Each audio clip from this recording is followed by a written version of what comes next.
Good morning students, I am Shikha Suman. In this video, we will deal with the first chapter, that is cell.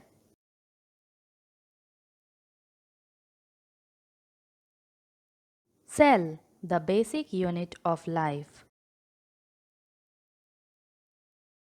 In the previous class, we have studied that cell is the basic structural and functional unit of life.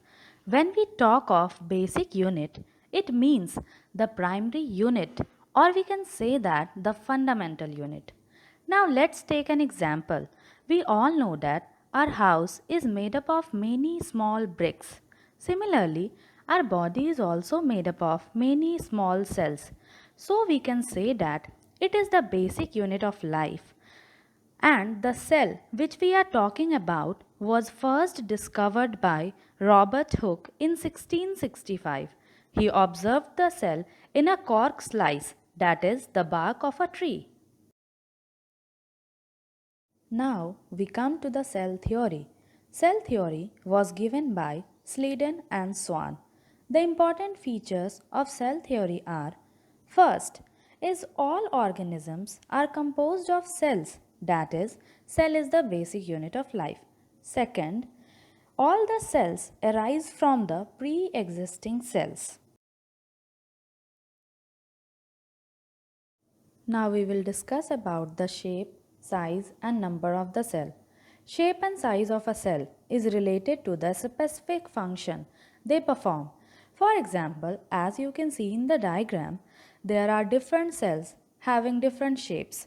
Some cells, like amoeba, can change their shape frequently, whereas most plants and animals have fixed shaped cells. In human body itself, the different part of the body have differently shaped cells, like spindle shaped of our smooth muscle fiber, disc shaped for our red blood cells, spherical shape for our white blood cells, and elongated for our nerve cell. You can see the different shapes of cell in the diagram also.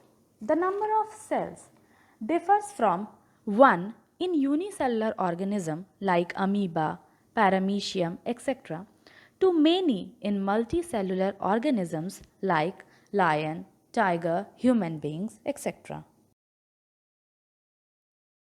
Now, on the basis of a structure, cells can be divided into two types, prokaryotic and eukaryotic. In the diagram, we can see that the prokaryotic cell is very simple as it contains a few things like DNA and cell membrane, whereas the eukaryotic cell is not as simple as prokaryotic cell. The eukaryotic cell has a well-defined nucleus and all the other cell organelles.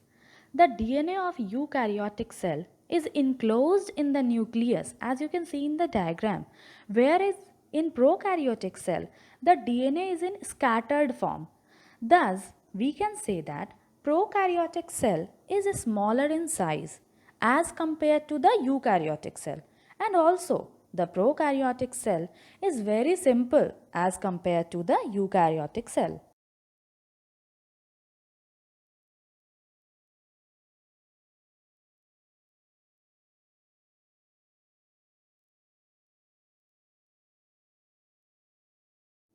Now, from the given chart, you can see that there are many differences between prokaryotic cell and eukaryotic cell, but there are few similarities also. First, we talk about the differences.